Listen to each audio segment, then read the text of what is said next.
ये कहानी है दो अकेले और तन्हा लोगों की, जिन्हें दुनिया में कोई भी पसंद नहीं करता और वो भी दुनिया वालों को पसंद नहीं करते। लेकिन जब ये दोनों एक होते हैं तब ये अपने आप को पूरा महसूस करते हैं। दोस्तों, इस फिल्म का नाम है 3 आयरन। कहानी की शुरुआत होती है और हमारे सामने सुनसान शहर का दृश्य आता है, जहाँ पे दूर दूर तक कोई भी नहीं होता है। तभी यहाँ पर हम एक लड़के को देखते हैं जिसका नाम है ताइसुक, और ताइसुक के हाथ में यहाँ पे बहुत सारे पैम्पलेट्स हैं, जिसे वो हर एक कमरे के बाहर लगा रहा है। और वो ये काम बहुत देर तक करता है और सारे कमरों पे पैम्पलेट लगाने के बाद यहाँ से वापस चला जाता है और शाम को यहाँ पे फिर से लौट करके आता है। तब वो देखता है कि ज्यादातर पैम्पलेट गायब हो चुके हैं, लेकिन एक कमरे के बाहर अभी भी पैम्पलेट लटक रहा है। और इस चीज को देखने के बाद ताइसुक समझ जाता है कि इस कमरे में अभी कोई नहीं रहता और शायद इस घर का मालिक आज रात यहाँ पे नहीं आने वाला। फिर ताइसुक अपने सारे के सारे औजार निकालता है, जिनका इस्तेमाल वो ताला खोलने के लिए करता है, और वो इस कमरे का भी ताला खोल देता है और उसके बाद घर के अंदर दाखिल हो जाता है। और अंदर जाने के बाद वो सारे कमरों में घूमता है ताकि वो इस चीज की पुष्टि कर सके कि इस घर में सच में कोई नहीं है। और थोड़ी देर के बाद उसे महसूस होता है कि इस घर में कोई भी नहीं है, इसलिए वो सबसे पहले नहाने जाता है। और नहाने के बाद वो इस घर के मालिक के कपड़े पहनता है और कपड़े पहनने के बाद वो खाना भी खाता है और खाना खाने के बाद पूरे घर में घूमने लगता है। तभी उसे कमरे में एक टूटा हुआ खिलौना मिलता है। फिर वो उस खिलौने को रिपेयर कर देता है, क्योंकि ताइसुक किसी भी चीज को रिपेयर कर सकता है। और ताइसुक जहाँ भी जाता है वहाँ कुछ न कुछ काम जरूर करता है ताकि उसे किसी का एहसान न लेना पड़े। और थोड़ी देर के बाद ताइसुक यहाँ पे अपना कैमरा निकालता है और जहाँ पे इस परिवार की फोटो लगी होती है उसी के साथ वो अपनी भी फोटो लेता है ताकि उसके पास सबूत हो सके कि वो इस घर में था। और तस्वीर लेने के बाद जाकर के वो टीवी देखने लगता है और टीवी देखते देखते रात में यहीं पे सो जाता है। लेकिन सुबह सुबह वो जैसे ही जगता है वो पूरे घर की सफाई करने लगता है और उसके साथ साथ वो यहाँ के गंदे कपड़े भी धोता है और पूरे घर को अच्छे से सजा देता है। लेकिन जैसे ही वो कपड़े सुखाने जाता है वो देखता है कि इस घर के मालिक बाहर आ चुके हैं और अब धीरे धीरे घर के मालिक अंदर आने लगते हैं। और वो जैसे ही घर के अंदर आते हैं उन्हें कुछ भी पता नहीं लगता कि यहाँ पे ताइसुक कभी था भी, क्योंकि ताइसुक अब यहाँ से गायब हो चुका है। और वो फिर से अपने काम पे लग जाता है और हमेशा की तरह वो फिर से पैम्पलेट लगाने लगता है। वो सुबह में पैम्पलेट लगाता है और शाम में वापस आता है। तब वो देखता है कि घर के बाहर फिर से पैम्पलेट है, इसलिए वो घर के अंदर दाखिल हो जाता है और घर में चारों तरफ घूमने लगता है और उसे लगता है कि इस घर के अंदर कोई भी नहीं है। तभी हम देखते हैं कि इस घर के अंदर एक लड़की भी है जिसका नाम है सुनो। लेकिन सुनो अभी बहुत ही ज्यादा उदास बैठी है और उसे शायद किसी ने पीटा है, क्योंकि उसके चेहरे पे चोट के बहुत सारे निशान हैं और उसके साथ साथ उसके चेहरे पे एक अलग ही उदासी है। और उसे देख करके ऐसा लगता है कि दुनिया से उसका विश्वास उठ चुका है। लेकिन ताइसुक को ये कुछ भी नहीं पता, इसीलिए वो हमेशा की तरह घर में घूमने लगता है। तभी यहाँ का फोन बजता है और जब सुनाओ फोन नहीं उठाती तब एक आदमी उसे डांटने लगता है। ये आदमी सुनाओ का पति है, जो उसे कहता है कि मैं तुम्हें आखिरी बार समझा रहा हूँ, मैंने तुम्हारे लिए हर एक चीज की है, लेकिन फिर भी मुझे पता नहीं लगता कि तुम्हें क्या चाहिए। तुम मुझे हमेशा ही परेशान करती रहती हो, लेकिन अब मैं तुमसे तंग आ चुका हूँ। लेकिन ताइसुक इन बातों पे ध्यान नहीं देता और वो हमेशा की तरह घर में घूमने लगता है। तभी उसे सुनो की तस्वीर नजर आती है और वो उसके साथ अपनी तस्वीर खींचता है। फिर वो खाना बनाता है और घर में घूमने लगता है। तब उसे यहाँ पे एक वेट मशीन मिलती है जो खराब है। तब हमेशा की तरह ताइसुक उसे भी ठीक कर देता है और वो मशीन अच्छे से चलने लगती है। तब ताइसुक यहाँ पे खाना खाता है और उसके बाद वो घर के सारे गंदे कपड़े लाता है, जिसमें से ज्यादातर कपड़े सुनाओ के होते हैं, और वो उन्हें बाथरूम में बैठ करके धोने लगता है। और सुनाओ बाहर से इन सारी चीजों को देख पाती है,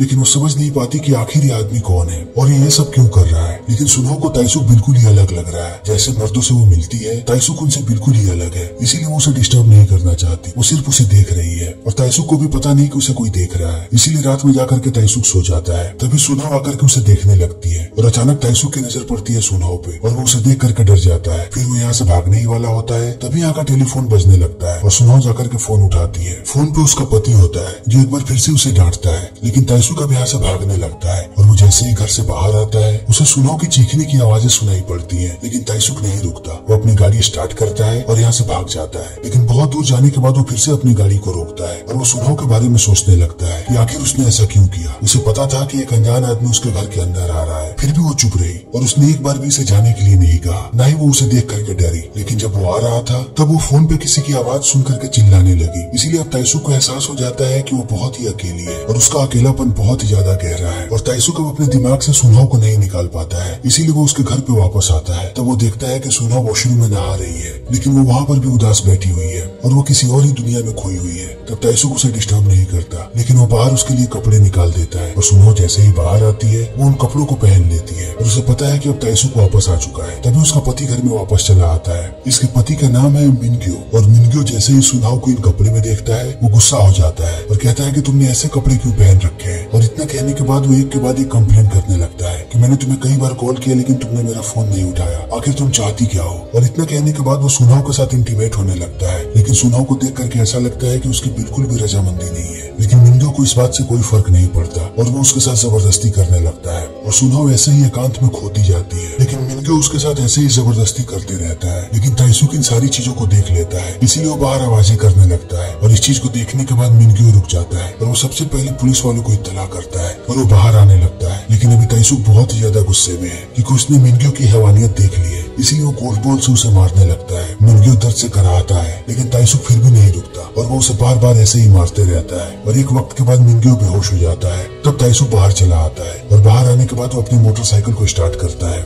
लेकिन वो चाहता है कि सुनहो भी उसके साथ जाए, इसीलिए वो बार बार हॉर्न बजाता है और सुनहो भी इस बात को समझ जाती है और हमें पता लगता है कि सुनहो भी उसके साथ जाना चाहती है, इसलिए वो बाहर आती है और आकर के उसके बाइक पे बैठ जाती है। लेकिन अब तक इन दोनों के बीच कोई भी बात नहीं हुई है और यहाँ तक ये दोनों एक दूसरे का नाम तक नहीं जानते, फिर भी ये दोनों एक साथ निकल पड़ते हैं और ये पूरी रात ऐसे ही घूमते रहते हैं। लेकिन जैसे ही सुबह होती है ताइसुक एक बार फिर से पैम्पलेट लगाने लगता है और आज सुनहो भी उसका साथ दे रही है और शाम में इन्हें फिर से घर मिल भी जाता है। तब ये लोग घर के अंदर चले जाते हैं और पूरे घर में घूमने लगते हैं। तभी ताइसुक को पता लगता है कि इस घर का मालिक महीनों यहाँ पे नहीं आने वाला, इसलिए वो समझ जाता है कि इनके पास बहुत वक्त है। तभी हम देखते हैं कि यहाँ पे दीवार पे सुनहो की तस्वीर लगी हुई है और इससे हमें पता लगता है कि सुनहो कभी एक मॉडल हुआ करती थी, लेकिन जब से उसकी शादी हुई है तब से उसकी जिंदगी जहन्नुम बन चुकी है। लेकिन अभी दोनों ऐसे ही एक साथ रहना शुरू कर देते हैं। जैसे जैसे ताइसुक काम करता है वैसे वैसे सुनहो भी काम करती है। ये लोग घर की सफाई करते हैं, उसके बाद यहाँ के सारे कपड़े धो देते हैं और कपड़े धोने के बाद ताइसुक एक बार फिर से यहाँ पे तस्वीर लेता है, लेकिन इस बार उसकी तस्वीर में सुनहो भी है और इनका आज का काम खत्म हो गया। अगली सुबह ये लोग इस घर को छोड़ करके यहाँ से निकल जाते हैं और ये दूसरी जगह पे चले जाते हैं और फिर से उसी तरीके का इस्तेमाल करते हैं और इन्हें एक और घर मिल जाता है। लेकिन जैसे ये लोग घर में दाखिल होते हैं, यहाँ की चीजों को देखने के बाद हमें पता लगता है कि ये घर किसी बॉक्सर का है और उसके साथ साथ रिकॉर्डेड मैसेज से ये बात भी पता लगती है कि इस घर के मियाँ बीबी दोनों बाहर गए हैं, वो भी अपनी एनिवर्सरी मनाने, इसीलिए अभी दोनों इस घर में रहने लगते हैं। फिर ताइसुक जैसे ही घर के अंदर घूमता है उसे यहाँ पे एक म्यूजिक प्लेयर मिलता है जो कि बहुत दिनों से खराब पड़ा हुआ है और इस चीज को देखते ही ताइसुक अपने काम में लग जाता है और वो उसे ठीक कर देता है। तभी ताइसुक देखता है कि सुनहो बहुत ही ज्यादा उदास हो चुकी है और वो रो रही है। तब ताइसुक उसके पास आता है और उसे आश्वासन देने की कोशिश करता है और उसके बाद जाकर के ये दोनों सो जाते हैं। तभी आधी रात में इस घर के मालिक चले आते हैं और इस घर का मालिक एक बॉक्सर है, इसीलिए वो अपनी बॉक्सिंग ग्लव्स निकालता है और कमरे के अंदर घुस जाता है और ताइसुक को बहुत ही ज्यादा पीटता है। फिर रात में ये दोनों घर से बाहर भाग जाते हैं और रात भर आकर के बाहर बैठते हैं। लेकिन सुबह सुबह ये लोग फिर से नए घर के तलाश में निकल जाते हैं। तब इन्हें एक और शानदार घर मिलता है जिसके अंदर जाने के बाद ये लोग सिर्फ चाय पीते हैं और पूरे घर की सफाई करते हैं और सफाई करने के बाद फिर से बाहर निकल जाते हैं और अगले दिन इन्हें एक और घर मिलता है। लेकिन जैसे ही ये लोग घर के अंदर दाखिल होते हैं ये देखते हैं कि यहाँ पे एक बूढ़ा आदमी मरा पड़ा हुआ है, जिसे देखने के बाद ये दोनों परेशान हो जाते हैं। तब ताइसुक पास पड़ी हुई डायरी निकालता है जिसमें उसे इस बूढ़े आदमी के बेटे का नंबर मिलता है, इसीलिए वो उसे कॉल करता है, लेकिन उसका बेटा कॉल नहीं उठाता। तब ताइसुक को लगता है कि शायद उसका बेटा नहीं आने वाला और इस बूढ़े आदमी की लाश ऐसे ही पड़ी रहेगी, इसीलिए दोनों मिलकर के इस बूढ़े आदमी का अंतिम संस्कार करते हैं और उसे घर के पीछे ही दफना देते हैं। लेकिन जैसे ही सुबह होती है उस बूढ़े आदमी का बेटा यहाँ पे चला आता है और वो जैसे ही इन दोनों को अपने घर में देखता है वो चौंक जाता है और जल्दी ही यहाँ पे पुलिस वालों को बुला देता है और पुलिस वाले इन दोनों को गिरफ्तार कर लेते हैं। तभी उन्हें पता लगता है कि सुनहो के लिए उसके पति ने रिपोर्ट लिखवाई है कि वो लापता है पिछले कई दिनों से, इसलिए पुलिस वालों को लगता है कि ताइसुक ने ही सुनहो को किडनैप किया था। उसके साथ साथ जब ये लोग ताइसुक के बैग को चेक करते हैं तब उन्हें वहाँ पे सारे घर की तस्वीरें मिलती है, जिसे देखने के बाद इन्हें लगता है कि इसने सारे घरों में चोरी की है, इसीलिए इस पे चोरी का भी इल्जाम लगता है और उसके साथ साथ ये खून का भी। तभी लोग उसे पीटने लगते हैं और उससे पूछने लगते हैं कि वो लाश कहाँ पे है। तब वो बता देता है कि वो लाश घर के पीछे है। लेकिन जैसे ही लोग डेड बॉडी को बाहर निकालते हैं ये देखते हैं कि किसी ने इसे बहुत ही पारंपरिक तौर पे दफनाया है, इसीलिए वो चौंक जाते हैं और वो लाश को भेजते हैं पोस्टमार्टम के लिए। तब इन्हें पता लगता है कि इस आदमी की मौत बहुत पहले हो चुकी है, वो भी लंग कैंसर के कारण, और ताइसुक ने उसे नहीं मारा है। तब वो लोग उन सारे घरों पे जाते हैं जिनकी तस्वीरें हैं ताइसुक के पास। तब इन्हें पता लगता है कि ताइसुक ने कभी भी कुछ भी नहीं चुराया है, इसीलिए अभी परेशान होने लगते हैं और इन्हें समझ में नहीं आता है कि आखिर ताइसुक कौन है और ये सब क्यों कर रहा है। तभी सुनहो का पति आ जाता है और वो उसे लेकर के घर चला जाता है, लेकिन घर ले जाने के बाद वो एक बार फिर से उसे जबरदस्ती करने की कोशिश करता है, लेकिन इस बार सुनहो भी तैयार है और अब वो अपने पति को कभी भी जबरदस्ती नहीं करने देती, जिस चीज को देखने के बाद वो आदमी और भी ज्यादा वैसी दरिंदा बन जाता है और वो समझ जाता है कि ये सब कुछ ताइसुक ने किया है। इसीलिए वो पहुंचता है पुलिस वाले के पास और कहता है कि उसे ताइसुक चाहिए और उसके लिए वो कोई भी कीमत देने को तैयार है और पुलिस वाला भी बिक जाता है और वो अगले दिन ताइसुक को लेकर के आता है एक सुनसान जगह पे। फिर मिनग्यो जैसे ही ताइसुक को देखता है वो सारे के सारे गोल्फ बॉल्स को बाहर निकालता है और उनसे एक एक करके ताइसुक पे हमला करने लगता है, क्योंकि ताइसुक ने उसे वैसे ही मारा था, और उसे मार मार के अधमरा कर देता है और यहाँ से चला जाता है। लेकिन इस चीज को देखने के बाद ताइसुक बहुत ही ज्यादा गुस्से में है और वो गुस्सा है इस पुलिस वाले पे, इसीलिए वो उस पुलिस वाले को मारने लगता है और अब ताइसुक पे एक और चार्ज लग जाता है कि उसने एक पुलिस वाले को मारने की कोशिश की है, इसीलिए अब उसे जेल भेज दिया जाता है। लेकिन जेल में आने के बाद भी ताइसुक बिल्कुल भी शांत नहीं रहता। वो यहाँ से भी गायब हो जाना चाहता है, क्योंकि ताइसुक किसी भी जगह पे एक दिन से ज्यादा नहीं रहा है। उससे हर रोज जगह चेंज करने की आदत है, इसीलिए वो यहाँ पर भी अपना कमाल दिखाना शुरू करता है और वो हर बार कोशिश करता है कि वो जेल से गायब हो जाए। और अगले दिन जब यहाँ का गार्ड आता है तो वो देखता है कि ताइसुक यहाँ से गायब हो चुका है, इसीलिए वो छटपटा के लॉकअप के अंदर घुसता है। तब वो देखता है कि ताइसुक बस दीवार के पीछे छुपा हुआ है। तब वो उसे वार्निंग देने लगता है और कहता है कि अगर तुमने अगली बार कुछ भी ऐसा किया तब मैं मार मार के तुम्हारा भर्ता बना दूंगा। और इतना कहने के बाद वो चला जाता है। लेकिन ताइसुक अब रुकने वाला नहीं है। अगले दिन फिर से गार्ड देखता है कि ताइसुक गायब हो चुका है, इसीलिए वो झटपट घुसता है लॉकअप के अंदर। तब वो देखता है कि ताइसुक ऊपर लटका हुआ है। तब वो उसे एक बार फिर से डांटता है और यहाँ से चला जाता है। लेकिन अगले दिन जब गार्ड वापस आता है तब वो और भी ज्यादा परेशान हो जाता है, क्योंकि ताइसुक उसे फिर से नजर नहीं आता। तब वो फिर से लॉकअप के अंदर घुसता है, लेकिन इस बार वो चारों तरफ देखता है और ताइसुक कहीं भी नहीं होता है। तभी हम ताइसुक को देखते हैं जो सीधा उस गार्ड के पीछे है। और ताइसुक ये बात जानता है कि इंसान की आंखें सिर्फ और सिर्फ 180 डिग्री देख सकती है, इसीलिए ताइसुक इस चीज का फायदा उठाता है और वो उस गार्ड के पीछे पीछे चलता है। जैसे जैसे वो गार्ड चलता है वैसे वैसे ताइसुक चलता है, वो भी बिना आवाज किए, इसीलिए उस गार्ड को कुछ भी पता नहीं लगता। लेकिन थोड़ी देर के बाद वो गार्ड जैसे ही जमीन पे देखता है उसे ताइसुक की परछाई नजर आती है और वो ताइसुक को पकड़ लेता है और फिर वो उसे बहुत ही बेरहमी के साथ पीटता है और कहता है कि तुम इतनी जल्दी गायब नहीं हो सकते, क्योंकि तुम अपनी परछाई से नहीं भाग सकते। और इतना कहने के बाद वो चला जाता है। लेकिन ताइसुक फिर से नहीं रुकता और वो एक बार फिर से अपनी कोशिश में लग जाता है और वो देखते ही देखते कुछ और तकनीक का इजाद करता है और वो अपने हाथ पे एक आंख की आकृति बनाता है और अब वो धीरे धीरे गायब होने लगता है। अगली बार जब गार्ड वहाँ पे सेल के अंदर आता है तब उसे ताइसुक बिल्कुल भी नजर नहीं आता। तभी हम मिंगो को देखते हैं, जिसे पता लगता है कि अब ताइसुक को जेल से रिहा कर दिया गया है। इसीलिए वो सुनो को कहता है कि अब हम इस जगह से चले जाएंगे, मैंने एक और जगह पे घर खरीदा है। लेकिन सुनो कहती है कि वो यहीं पे रहना चाहती है। तो मिंगो बहुत ही ज्यादा गुस्सा हो जाता है और कहता है कि मुझे पता है कि तुम यहाँ पे क्यों रहना चाहती हो, क्योंकि तुम उसका इंतजार कर रही हो। लेकिन मैं भी देखता हूँ कि वो यहाँ पे कैसे आता है, इस बार मैं उसे जान से मार दूंगा। तभी दूसरी तरफ हम ताइसुक को देखते हैं और अब वो फिर से हर एक उस घर में जा रहा है जहाँ पे वो कभी गया हुआ था। लेकिन इस बार ताइसुक दिन दहाड़े उन घरों में जाता है जब उन घरों में उनके मालिक होते हैं। लेकिन अब ताइसुक को कोई भी नहीं देख पाता,